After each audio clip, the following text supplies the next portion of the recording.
ഹിജാബ് ധരിക്കുന്ന മുഖമക്കനയിട്ട് ഹിജാബ് ധരിച്ച് ഇസ്ലാമിന്റെ അച്ചടക്കമുള്ള വസ്ത്രം ധരിച്ച ഒരു കുട്ടിയെ, ഒരു പെൺകുട്ടിയെ നിങ്ങൾക്ക് അച്ചടക്കത്തിൽ വളർത്തണമെന്നുണ്ടോ 7 വയസ്സ് മുതൽ അതിന് പ്രോത്സാഹനം കൊടുക്കണം. 14 വയസ്സിന്റെ ഉള്ളിൽ നിങ്ങൾ അവരെ കൊണ്ടത് ചെയ്യിപ്പിച്ചാൽ ഇൻഷാ അള്ളാഹ് ബാക്കിയുള്ള കാലം അവരത് ചെയ്യും. ചില എന്ത് പറയുന്നറിയോ, എന്റെ മോളെ അവൾക്ക് കൺവിൻസ്ഡ് ആവുമ്പോൾ അവളത് ചെയ്യും.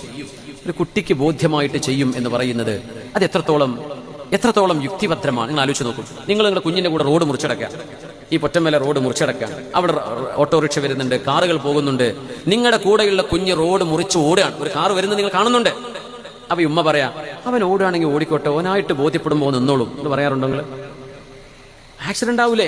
ഒരു കുഞ്ഞിന് ഇത് ബോധ്യപ്പെടാൻ, അവൾക്ക് ഈ ഹിജാബ് ധരിക്കണമെന്നും ഇസ്ലാമിന്റെ വേഷമാണ് വേണ്ടതെന്നും നമ്മുടെ ശരീരം എങ്ങനെ പ്രൊജക്ട് ചെയ്ത് കാണിക്കാൻ പാടില്ലെന്നും ഇതൊക്കെ അവൾക്ക് ബോധ്യപ്പെടാൻ ചിലപ്പോൾ കാലങ്ങൾ എടുത്തു വരും, ചിലപ്പോൾ ബോധ്യപ്പെട്ടില്ല എന്ന് വരും. എന്ന് വിചാരിച്ച് അള്ളാഹുവിന്റെ ശരീഅത്തിന്റെ ഒരു നിയമം അവര് പാലിക്കരുത് എന്നാണോ നമ്മൾ വിചാരിക്കുന്നത്? നമ്മളൊക്കെ ചെറുപ്പത്തിൽ ബോധിച്ചിട്ടാണോ ഇങ്ങനെ പോരുന്നത്? ഗുളിക കുടിക്കും, കുട്ടി ഗുളിക കുടിക്കൂല, അത് കുടിക്കേണ്ട, ഓന് ബോധമാകുമ്പോൾ അവന് കുടിച്ചോളൂ, ഇങ്ങനെയാണ് പറയാം. ആ കുട്ടിന്റെ അസുഖം മാറുമോ? നമ്മൾ നിർബന്ധിച്ച് കുടിപ്പിക്കൂലേ? എന്തുകൊണ്ട്? ഇത് കുടിച്ചാൽ അവന്റെ അസുഖം മാറും നമുക്കറിയാം. എന്നതുപോലെ വേഷത്തിലും വിധാനത്തിലും ഹിജാബിന്റെ വിഷയത്തിൽ പ്രത്യേകിച്ചും ഉമ്മമാർ ആ ഒരു ഡയലോഗ് പറയരുത്.